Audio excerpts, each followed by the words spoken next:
sua camisa. Sabes que eu sempre digo às pessoas, eu não entendo inglês, mas as pessoas costumam ler, sei lá o que é que está escrito. Tu talvez traduzas, né? Mas não anda a apreciar, meu amigo. Você tem que entender as minhas aulas, não apreciar a mim. Tá bem? Ok, mas tudo bem. Muito obrigado pela observação e por ter gostado. Vamos agora começar a nossa aula, terminando a parte da aula passada sobre problemas de transporte. Na aula passada, nós teríamos resolvemos um problema em que consistia em transportar bens de duas fábricas para dois destinos. Estamos a falar aqui de fábrica 1, aqui, fábrica 1 e fábrica 2, em que tínhamos um centro 1, centro 2, centro 3, cujas necessidades eram 80, 30 e 50 e 40, não é? Aqui tínhamos 100, aqui 50, do outro lado tínhamos 40. Aqui assim vou apagar, em vez de 50, vou colocar 40, ok? Os custos de transporte, 7, 4, 3, 1 e aqui 2.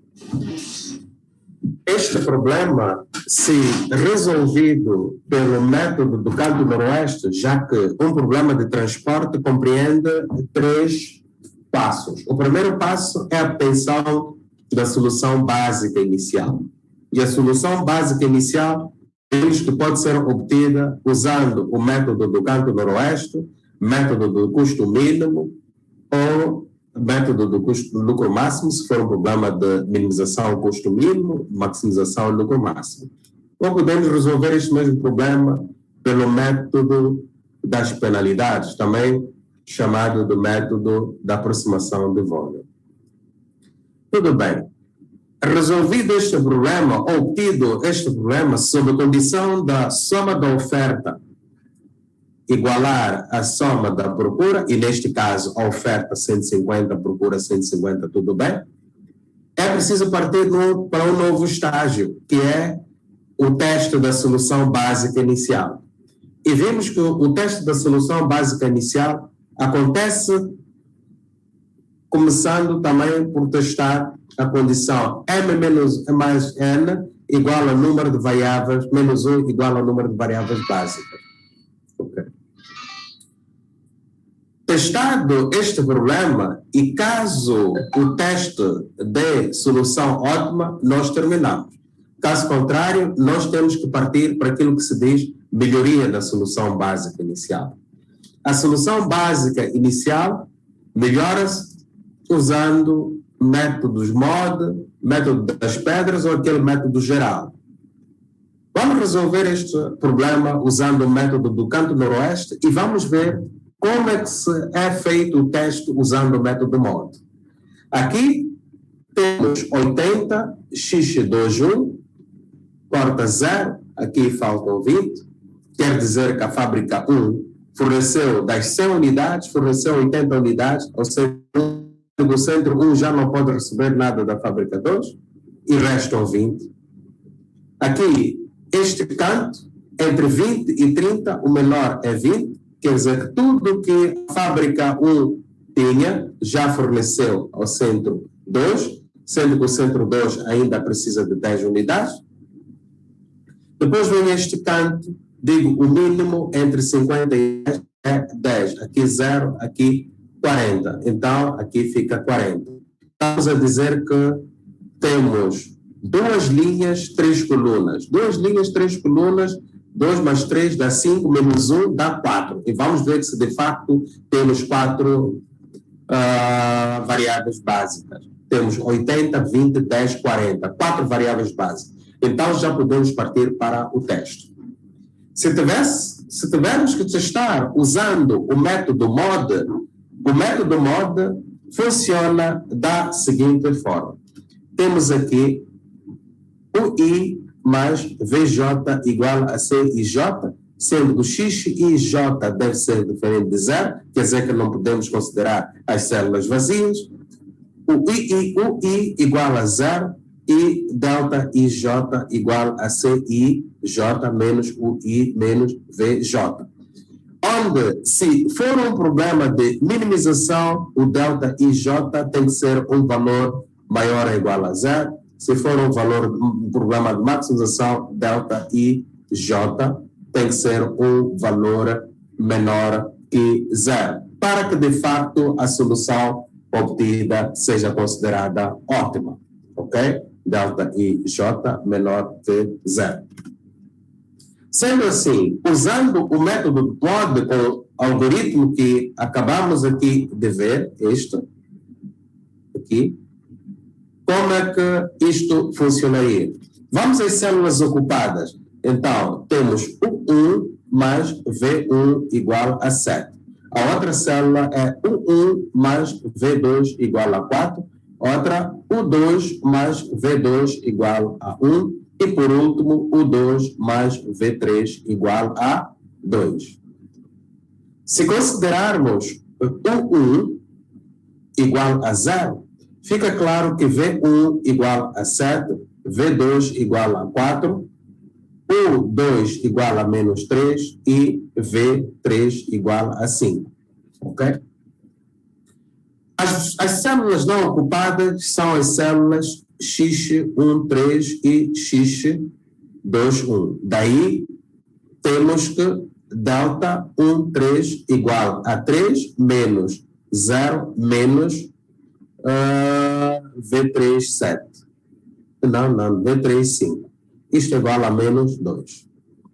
Delta 2, 1 igual a 3 menos 3, né? 3 mais 3, ou menos 3, e 2, 1, é 3, este 3.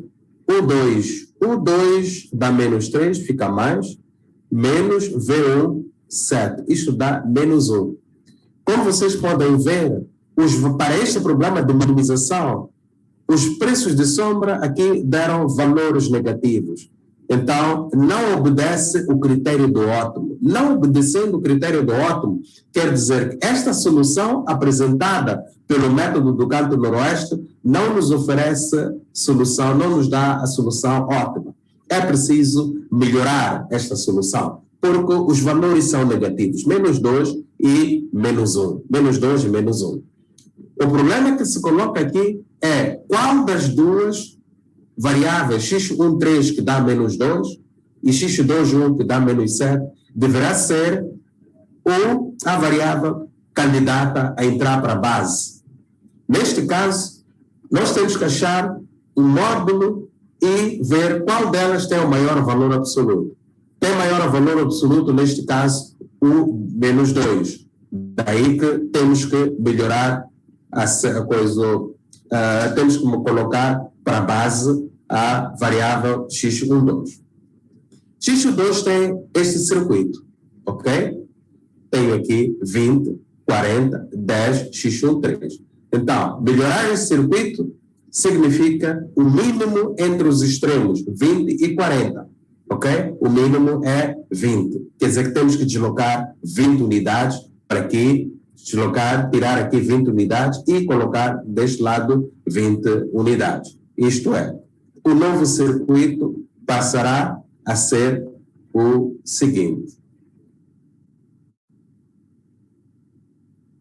Aqui, x12, aqui 20, aqui 20, aqui 30. Porque aqui tinha 20 mais 10, tinha 10 mais 20 dá 30. Aqui tinha 40, menos 20 dá 20. Aqui tinha 0 mais 20 dá 20. E aqui tinha 20 menos 20 dá 0. Esta é a nova solução. Então, temos que verificar se esta nova solução é ótima ou não. O procedimento é o mesmo até que tenhamos todos os delta e j aqui maior do que 0. Maior que 0. Maior ou igual a 0, queria dizer. Está tudo bem? Este é o método MODE, aquele método que eu tinha vos pedido para que fossem investigar em casa. O método MODE, assim como o método das pedras, são métodos fáceis de se resolver. Até mais fáceis do que aquele caso geral que eu dei no início da aula. Ok? Está tudo bem? Sim. Sim. Ok. Então, vamos agora fazer uma alteração ao problema. Se considerarmos aqui 80, aqui 20, aqui 40, aqui 100, aqui 40, vamos resolver este problema pelo método do canto noroeste. Alteramos, aqui era 30, aqui era 50. Primeiro temos que verificar se a soma da oferta é igual à soma da procura. Soma da oferta dá 140, soma da procura também dá 140. Então podemos encontrar a solução básica inicial. Para este canto, o mínimo entre 100 e 80 é 80. Aqui, x 2, 1. Quer dizer que aqui passo a ter 0, aqui passo a ter 20. Para este canto, o mínimo entre 20 e 20 tem aqui 20, quer dizer que aqui x 2, 2, aqui x 1, 3. Aqui 0, aqui 0. E resta-me apenas este canto aqui que é 40. Quer dizer que a solução para este problema de transporte é esta. Vamos ver se o número de linhas, aqui, número de linhas, mais número de colunas menos 1 é igual ao número de variáveis básicas. Número de linhas tenho 2, número de colunas 3, menos 1, isto dá 4, que é diferente de 3, porque tem só 3 variáveis básicas. Quer dizer que para este caso, nós não podemos fazer o teste e melhoramento. Por quê? Porque não obedece à condição número de linhas mais número de colunas menos 1 igual ao número de variáveis básicas. O que é que devemos fazer? Devemos criar uma perturbação ao sistema de modo que a condição se verifica. Se verifica, isto como é que se faz? Tem aqui 7, 4, 3, 3, 1, 2. Então, aqui tínhamos 80, aqui 20, aqui 40, aqui 100, aqui 40. Soma da oferta igual à soma da procura igual a 140. O que provavelmente esteja a provocar esta condição, não, porque esteja a fazer com que essa condição não se verifique, é o facto de termos um empate aqui na procura e na oferta, este empate. Daí que temos que provocar um desempate neles. Como é que se faz? Eu vou procurar um número muito pequeno que altera ou este 40 ou aquele 40. Este número muito pequeno vou chamar epsilon tendente para 0. Se eu considerar aqui um epsilon igual a 0,0001, altera, fica com 40,0001, que é diferente de 40. Ou por outra, eu posso dizer aqui mais epsilon. Ok, então aqui ficou 40 mais epsilon, aqui 40, já são diferentes. Só que ao tentar resolver esse problema de desempate, eu crio um outro problema. Qual é que é? É que a soma da oferta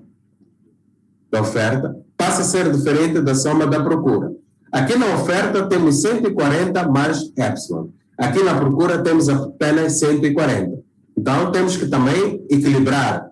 Eu não vou colocar aqui mais epsilon, porque volto a ter um empate e nunca mais irei sair desta questão. O que tenho que fazer aqui é escolher ou no 80 ou no 20 para aumentar o epsilon. Posso aumentar aqui, por exemplo, no 80. Agora sim, tenho 140 epsilon e outro lado também 140 epsilon. Atenção, ninguém te proíbe de chegar aqui e escrever 3 epsilon, não tem problema. Só que se fizeres isso, significa que terás que aumentar, por exemplo, aqui 2, por exemplo, e aqui mais 2 epsilon. Para ficar 4, aqui também 4. Não sei se me fiz perceber. Não percebi? Para voltar essa parte, estou compreendendo. Tá bom.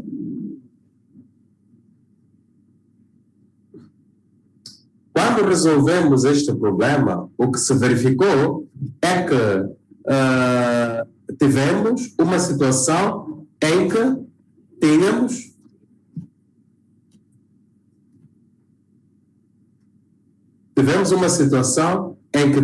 número, aqui tínhamos quanto? 80, aqui x, aqui 20, aqui x, aqui 40.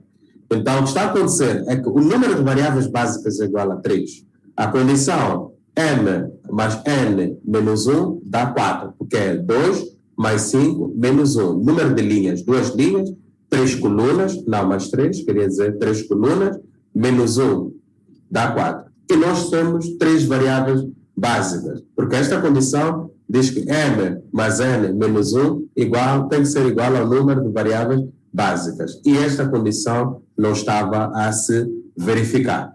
Não estando-se a verificar esta condição, é preciso aqui alterar. Vamos 80, 20, aqui quanto? 40, aqui 100, aqui 40. É preciso alterar o sistema de modo que a condição se verifique. E este problema, que se chama degenerância, estava a ser provocado pelo facto de existir um empate aqui neste 40 com aquele 40. Então, eu vou criar uma alteração. Por exemplo, vou chamar aqui, seja 40 mais 2 epsilon, onde epsilon é o valor tendente para 0. Se eu colocar aqui 40 mais 2 epsilon, o que vai acontecer é que na oferta terei 140 mais 2 epsilon e na procura terei apenas 140. É preciso equilibrar. Aqui há um déficit de 2 epsilon. Eu posso, por exemplo, escrever aqui mais epsilon e aqui mais epsilon. Até posso escrever assim, mais epsilon aqui, desde que esses sejam diferentes. Então, resolvendo aqui, fico com 80, corto aqui, fico com 20, corto aqui, fico com 0, aqui x 2, 1. Então, comparo entre 20 e 20 mais epsilon, o menor é 20, corto aqui, fica 0, então aqui fica x 1, 3, e aqui fica apenas epsilon, porque é 20 mais epsilon menos 20, dá epsilon, e venho para aqui entre 40 e epsilon, qual é o menor? É epsilon, e aqui fica 0, aqui fica 40 mais epsilon, porque já teria um dos epsilon, e fica 40 mais epsilon, fica com 40 mais epsilon. Então, já tenho quantas variáveis básicas? Já tenho 4 variáveis básicas. Quais são? 1, 2, 3, 4. Tendo 4 variáveis básicas, aí sim, eu posso fazer o teste de otimidade para esse sistema, ok? Tanto pelo método MOD, assim como pelo método das pedras. Não sei se me fiz perceber.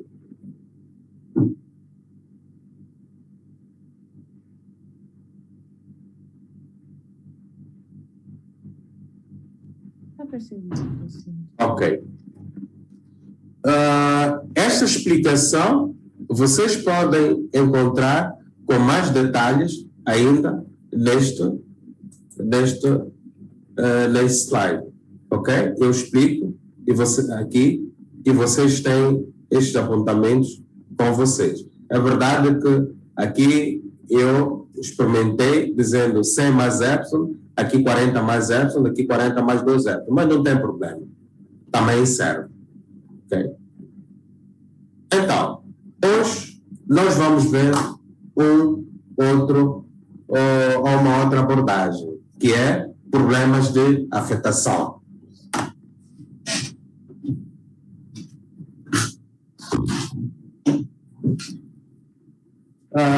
Eu não sei se vocês alguma vez já ouviram falar de uma modalidade chamada natação.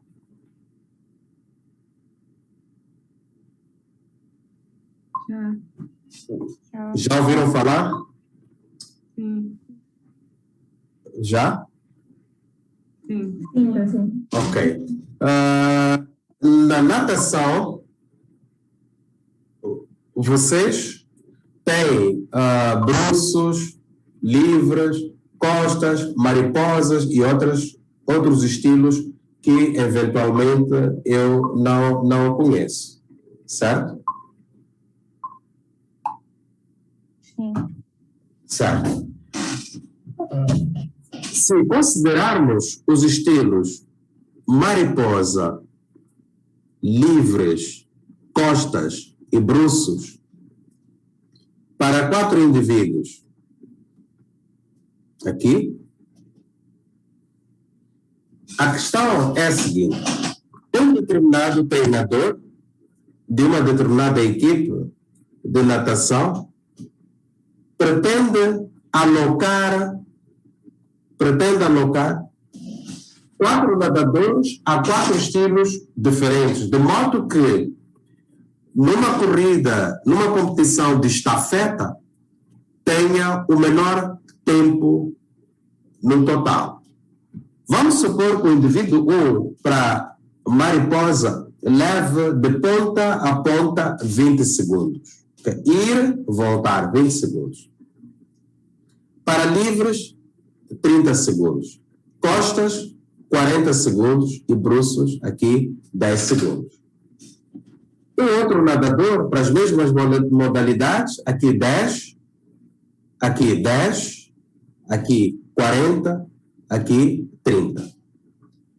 Para este, temos 10, aqui 10, 15, 30. Aqui temos 20, 40, 10, 20. É preciso aqui encontrar um plano que possibilite a equipe inteira, ao fazer esta modalidade, essas diferentes modalidades em conjunto, obtenha o menor tempo possível. Se eu, por exemplo, disser que o indivíduo 1, que tem menos tempo em bruços, faz bruços, isto quer dizer que o indivíduo 2, 3, 4 já não podem fazer bruços. Poderão fazer mariposa, livre e costas.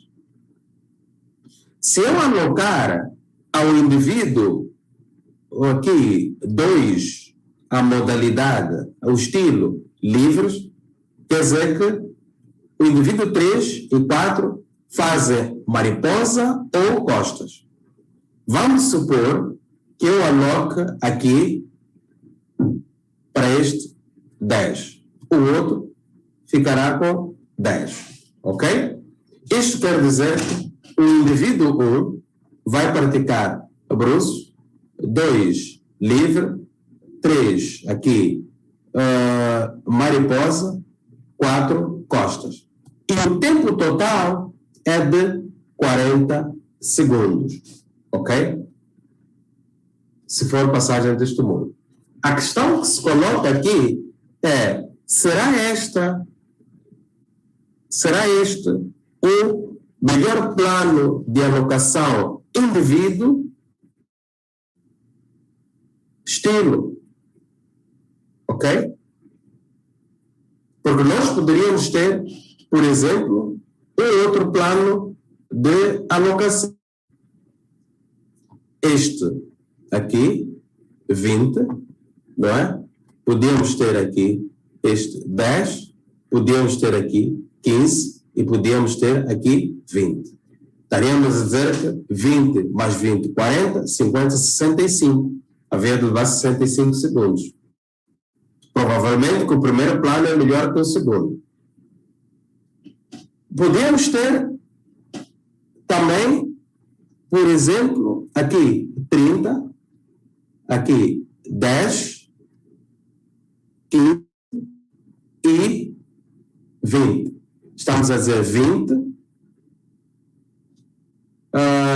60, 65, ok? É outro plano.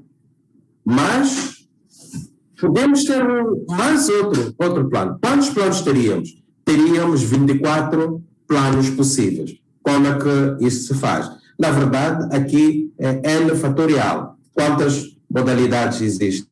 4. Aqui, quantos indivíduos existem? 4. É uma matriz 4 por 4. Então, 4 fatorial, aqui igual a 24. Existem 24 formas de alocar as 4 tarefas aos 4 indivíduos, uma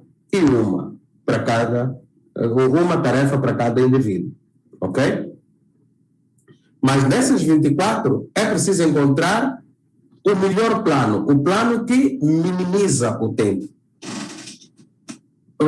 Aqui nós fizemos usando o método experimentar um por um. Mas em investigação operacional existem formas, algoritmos próprios que nos ajudam a obter o menor plano de afetação.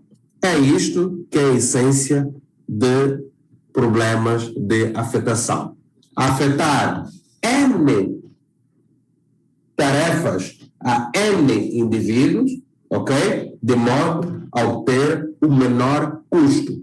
Custo em termos de valor, custo em termos de tempo, assim em diante, dependendo daquilo que é unidade de medida de tarefa indivíduo, ok? Entendidos estes como entidades.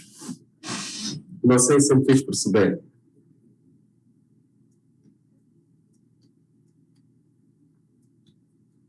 Sim, tá claro. Ok.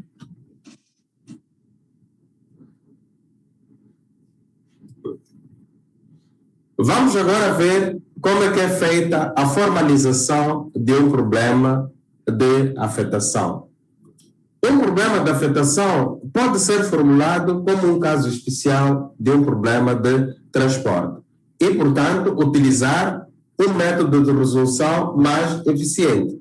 Ok. Podemos até resolver este problema de afetação como sendo um problema de programação linear, já que os problemas de transporte, que são um caso particular, em que o problema de afetação é um caso particular do problema de transporte, se resolvem pelo método de programação linear. Mas a resolução destes problemas pelos métodos de programação linear levam a processos mais complexos. Ok? Por isso mesmo é que nós vamos ver hoje uma nova forma de resolver estes problemas que não seja por métodos de programação linear. Porque se fosse pelo método de programação linear, teríamos, por exemplo, aqui o modelo de programação linear desta forma, ok? Teríamos somatório aqui de x, por exemplo, x1 mais x12 igual a 1, depois, enfim. Então, x11 mais x21 igual a 1, quer dizer, isto levaria a um processo mais demorado e mais complicado de se resolver. Por isso mesmo, existe um método que nós vamos ver hoje que nos facilita a resolução do problema de afetação que se chama método húngaro. E este método húngaro baseia-se num teorema muito simples, que diz o seguinte: a solução ótima de um problema de afetação não se altera se uma constante for adicionada ou subtraída a qualquer linha ou coluna da matriz de custos. Os passos para a resolução de um problema de afetação são 4. Começando pelo passo número 1, que diz o seguinte: consideremos uma coluna e nessa coluna observemos o valor mínimo da coluna. Esse valor mínimo da coluna será usado nessa coluna para subtrair aos restantes elementos. Por exemplo, eu tenho aqui 20, 25. Tenho aqui 30, 40, 50. Aqui 10, 5, para facilitar, e 15. Ok? Trabalhador 1, trabalhar com máquina 1, cobra 20 unidades monetárias. Trabalhador 1, trabalhar com máquina 2, cobra 30. 1 com 3, cobra 10, assim sucessivamente. 2 com 1, 20. 2 com 2, 40. 2 com 3, 5. E 3 com 3, 15. Encontrar o melhor plano de afetação trabalhador, máquina, de modo que, no fim, o custo da afetação seja o mínimo possível. Pelo método húngaro, o passo número 1 diz que temos que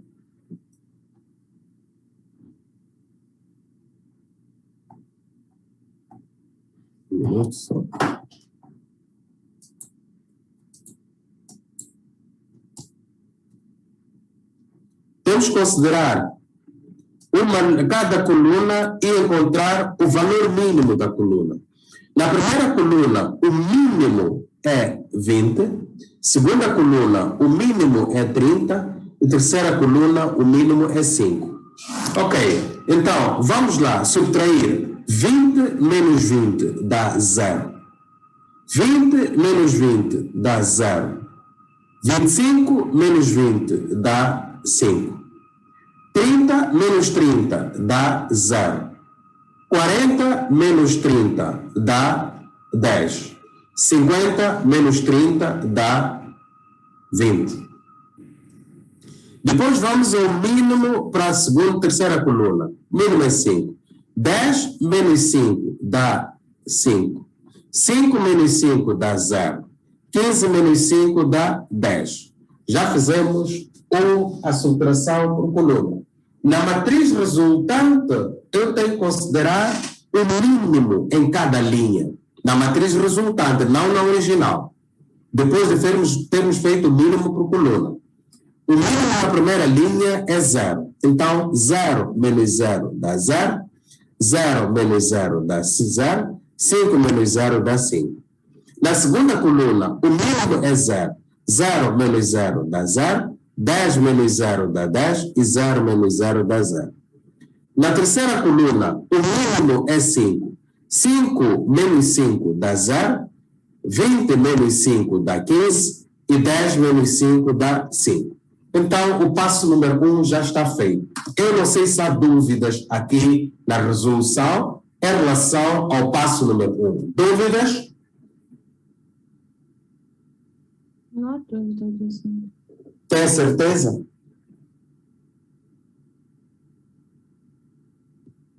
Percebeu? Sim.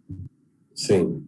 Ok. Este é o passo número 1. Mais uma vez, o passo número 1 consiste em percorrer cada coluna e encontrar o valor mínimo.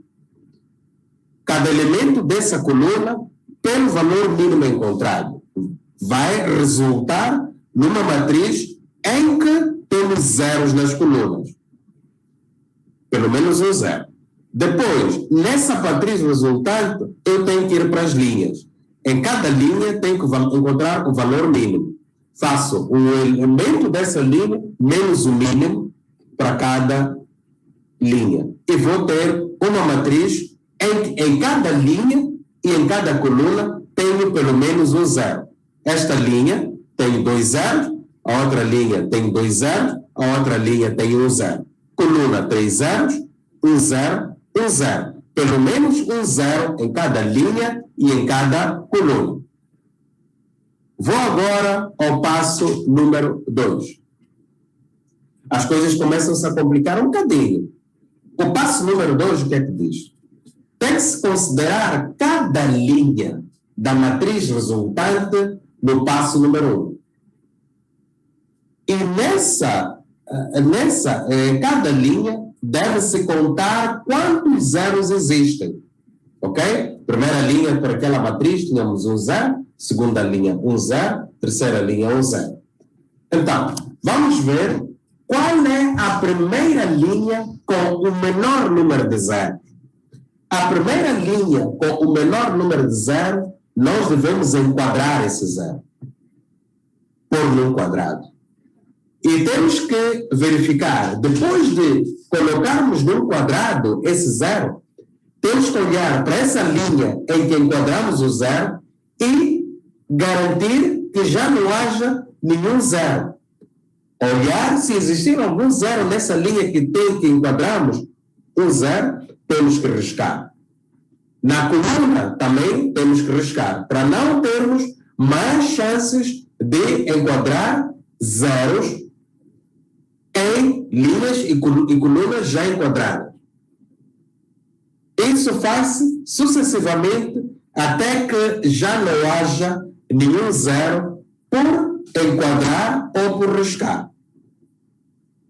Se no final obtivermos um número de zero, quer dizer, um zero em cada linha e em cada coluna enquadrado, então já temos a solução ótima. Isto é, se o número de zeros enquadrados for igual ao número de linhas ou o número de colunas, já que estamos a tratar com matriz quadrada, conseguimos encontrar a solução ótima. Caso o número de zeros enquadrados seja menor que, porque não pode ser maior. Se for maior, então o teu exercício está errado, tem erro. Mas se for menor, pode não ter erro. Quer dizer que ainda tens que continuar a resolver.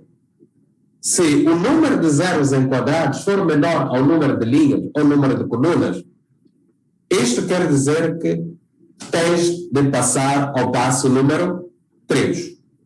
O passo número 3 consiste em olhar para todas as linhas de cima para baixo e ver qual é aquela linha que não contém um zero enquadrado. A linha ou as linhas sem zeros enquadrados, nós devemos marcar com um sinal.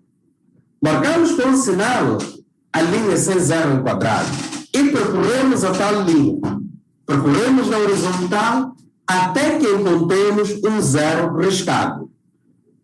Esse zero riscado vai determinar uma coluna por assinalar. Assinala essa coluna onde tem um zero riscado da linha que não tem zero enquadrado. Percorre-se essa coluna até encontrar um zero enquadrado. Ao encontrar esse zero enquadrado, único, neste caso, não podem ser dois, nós vamos marcar a linha do zero enquadrado. Fazemos isso até que já não hajam linhas não enquadradas por identificar. Ainda no passo número 3, deve-se riscar na horizontal todas as linhas que não foram assinaladas por um sinal e riscar todas as colunas que foram assinaladas por um sinal. Parte-se para o passo número 4 e último. Resultante dos riscos feitos no passo número 3, vamos ter números riscados apenas uma vez, números riscados 2 vezes e números não riscados. Nesses números não riscados, nós devemos identificar o menor dentre eles, ok? O menor vai ser usado como elemento a subtrair na matriz dos números não riscados. Os números riscados apenas uma vez, deixar como está. Os riscados 2 vezes, adicionar o menor. Ok. Feito isto, nós voltamos ao passo número 2 e continuamos passando pelo 3 e pelo 4, se for o caso. Vamos ver como isso se procede com um exercício específico. Numa fábrica foram instaladas 3 máquinas. Máquina 1, máquina 2 e máquina 3. Ok? E existem 3 empregados. Cada empregado deverá trabalhar com uma máquina. A questão aqui é qual é a alocação que minimiza os custos para a empresa. O que é que o dono da empresa, ou como é que o dono, o gerente, deverá alocar cada máquina a cada empregado de modo a ter um menor custo de alocação? Ora, vejamos. Eu tenho aqui a matriz 25, 31, 35. Tenho aqui 24, 17, 16. Tenho 15, 23, 18. Ok? Vamos usar o método húngaro para podermos ver qual é a alocação máquina-empregado. De acordo com o que vimos, no passo número 1, tem que olhar para cada coluna e identificar o mínimo. Na primeira coluna, o valor mínimo é 15. Então, 25 menos 15 dá 10. Se eu estiver a errar, digam-me. Está bem? Hum. 24 menos 15 dá 9. 15 menos 15 dá 0 para a primeira coluna. Segunda coluna, o maior valor aqui é 17. 31 menos 17 dá 14. 17 menos 17, 0. 23 menos 17, 6. Na segunda coluna, o menor valor aqui é 16. 35 menos 16, 19. 16 menos 16, 0. 18 menos 16, 2. Já foi feito o mínimo entre colunas. Na matriz resultante, devemos olhar para as linhas e ver qual é o valor mínimo na primeira linha. Na primeira linha, o menor valor é 10. 10 menos 10, 0. 14 menos 10, 4. 19 menos 10, 9. Segunda linha, o menor valor aqui é 0. 9 menos 0, 9. 0 menos 0, 0. 0 menos 0, 0. Na outra linha, o menor valor aqui é 0. Ficamos com 0, aqui, 6, aqui, 2. Está bem? O passo número 1 já está. Não sei se há dúvidas até aqui. Está claro, docente. Está claro. Posso continuar? Sim. Vamos ao passo número 2. O passo número 2 diz que devemos percorrer cada linha e contar o número de zeros. Na primeira linha temos 1 zero. Na segunda linha temos 2 zeros. Na última linha temos 1 zero. Qual é a primeira linha com o menor número de zeros? É a primeira. Então, devemos enquadrar este zero.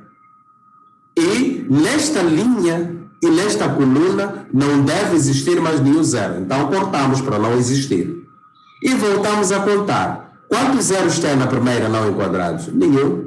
Na segunda, 2. Na terceira, nenhum. A única linha com zeros é a segunda. Enquadramos o primeiro e cortamos. Ok? Nesta linha e naquela coluna. Para que não haja mais zeros naquela linha do zero enquadrado e nem na coluna do zero enquadrado. E verificamos. Aqui, tem zero para enquadrar? Não. Não, não. Quer dizer que estamos perante a verificação de solução ótima ou não. O número de zeros enquadrados é menor do que o número de linha ou número de colunas. Sendo assim, nós temos que passar para o passo número 3. Quer dizer que esta solução não é solução ótima. O passo número 3 diz que devemos percorrer cada linha até encontrar a linha ou as linhas sem zero ao quadrado. A primeira linha tem um zero ao quadrado, não serve. A segunda linha tem zero ao quadrado, não serve. A terceira linha não tem zero ao quadrado, serve. Quer dizer que tem que marcar com um sinal. Marquei aqui com um sinal a terceira linha, dizer que, olha, esta linha não tem zero ao quadrado. É esta linha que não foi alocado nada. Então, eu percorro esta linha até encontrar um zero riscado, que deveria ter sido enquadrado. O zero riscado está na primeira coluna, marco com um sinal. E procuro nesta coluna o zero enquadrado, ok? Marco com um sinal. Isto eu continuo a fazer até que já não haja mais nenhuma linha sem zero enquadrado. Ainda no passo número 3, eu tenho que riscar todas as linhas não marcadas com o sinal e riscar todas as colunas marcadas com o sinal. Isto dá uma possibilidade de ir para o passo número 4, que diz que tem que olhar a matriz resultante do passo número 3 e ver quais são os números que não foram riscados e desses números que não foram riscados, qual é o valor mínimo? Vamos lá. 4, 9, 6, 2. Qual é o mínimo dentre eles? É 2. Ok? Mínimo 2. Então, vou subtrair a eles o elemento 2. Aqui, 4 menos 2 dá 2. 9 menos 2 dá 7. 6 menos 2 dá 4. E 2 menos 2 dá 0. Aqueles números que foram riscados apenas uma vez, eu vou deixar assim como estão. Quais são os números? Este 0 foi riscado apenas uma vez. Este tem um risco preto apenas uma vez. Não estou a dizer a sinal. Este uma vez. Aqui também uma vez. Ok? E aqueles números que foram riscados duas vezes, este 9, foi riscado na horizontal e na vertical, vou adicionar ao mínimo, fica 11. E volto ao passo número 2, que é contagem de zeros. Tem que contar os zeros em cada linha. Primeira linha, 1 zero. Segunda linha, 2 zeros. Terceira linha, 2 zeros. Qual é a linha com o menor número de zeros? A primeira linha. Tem apenas 1 zero. Então, nesta linha e nesta coluna, garantir que não haja mais nenhum zero por enquadrar. E continuo a contar. 2 zeros, 1 zero. Enquadro o que tiver menor número de zero. Então, risco para dizer que nesta coluna, onde tem o zero enquadrado, não pode existir zero a enquadrado. Tenho nesta coluna e nesta linha. Não tenho zero a enquadrado. E volto a contar. Nenhum zero, 1 zero, nenhum zero. Então, tenho aqui só apenas a linha com 1 zero. Isto quer dizer que trabalhador 1 deverá trabalhar com a máquina 1 e o custo são 25 unidades unitárias. Trabalhador 2 trabalhar com a máquina 2 e o custo são 17. Trabalhador 3 com a máquina 3, o custo 18. Esta soma aqui dá 60. Quer dizer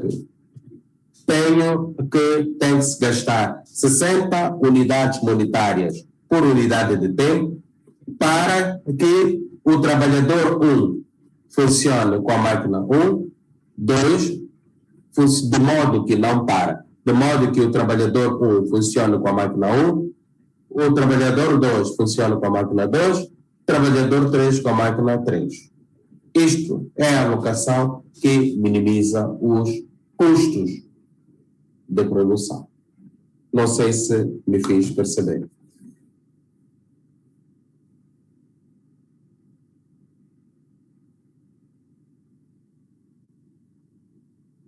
Ficou claro? Sim. Ok. Caso esteja claro, eu convido-vos a resolverem o seguinte exercício.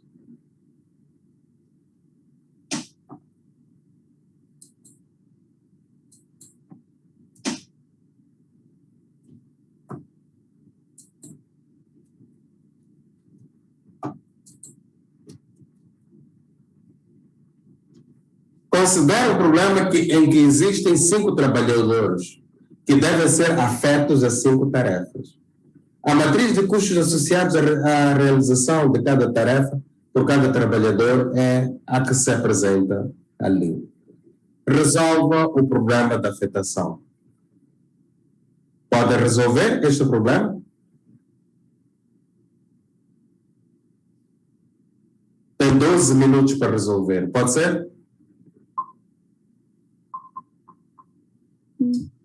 Vamos lá resolver.